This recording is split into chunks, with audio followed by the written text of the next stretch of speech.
વડોદરા મહાનગરપાલિકાના પૂર્વ કર્મચારીઓ હાલના પેન્શનર કર્મચારીઓ છે. તેઓને મેડિકલ માટે હાલાકીનો સામનો કરવો પડી રહ્યો છે. જૂની પદ્ધતિ મુજબ તમામ પ્રકારની દવાઓ તેઓને મળી રહી હતી. આ સુવિધા પણ સારી જ રહેતી હતી. જૂની મેડિકલ પદ્ધતિ બંધ થતાં જ નવી મેડિકલ પદ્ધતિ આપવામાં આવી છે, જેઓને કારણે હવે કર્મચારીઓને હાલાકીનો સામનો કરવો પડી રહ્યો છે.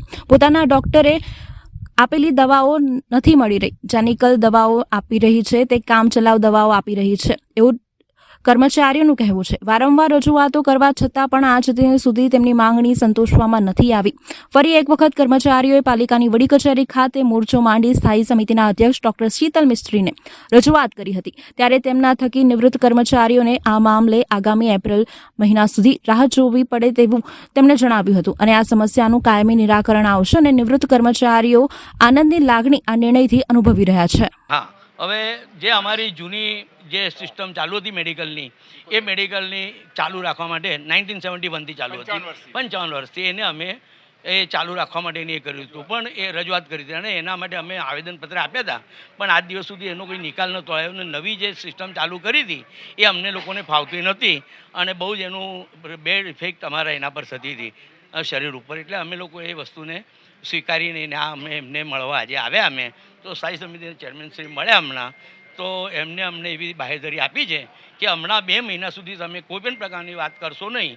તમારી જૂની સિસ્ટમ છે એને દાખલ કરી એપ્રિલથી લગભગ ચાલુ કરવાનું બોલે હું એ કરીશ. બધાનો સાથ અને સહકાર મારા સ્થાયી સમિતિના જે સભ્યો છે એમનો અને 5A અને એમની ઉપર જે કંઈ એમની જે કમિટી છે એની સાથે ચર્ચા કરીને હું તમારી 2 મહિનામાં આનું સોલ્વ. પણ કમિશનર તરફથી એક દરખાસ્ત બોલે આ બાજુ થાય એવી રીતનાનું એ કરજો. તો મેં તો સાહેબ તમે જ આ બાજુ ધ્યાન રાખજો, પણ 2 મહિના સુધી આપણે હમણાં કશું કરવાનું નથી અને 2 મહિનામાં એ આનો નિકાલ લાવીને જૂની સિસ્ટમ ચાલુ કરવા માટે જૂની પદ્ધતિ આગળ ન ચાલે પછી એ જોઈશું. એ તો એ બાબતે પછી સાહેબની સાથે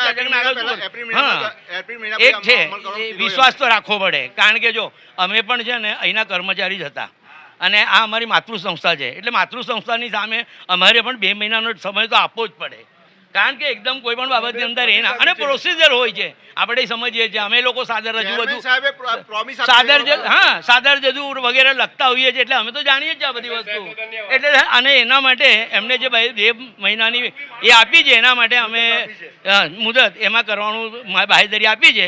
એટલે ચેરમેનશ્રીનો અમે સ્થાયી સમિતિના ચેરમેન શ્રી શીતલભાઈ મિસ્ત્રી સાહેબનો અમે બધા પેન્શનર કર્મચારીઓ પેન્શન કર્મચારીઓ તેમજ ચાલુ કર્મચારીઓ બધા જ તરફ અને બધા જ અમે બધાનો આભાર માનીએ છીએ અને મીડિયાએ અમારી આ જે વાતને વાચા આપી છે અને આગળ એ કરશો એના માટે તમારા વરદાન પણ આભાર.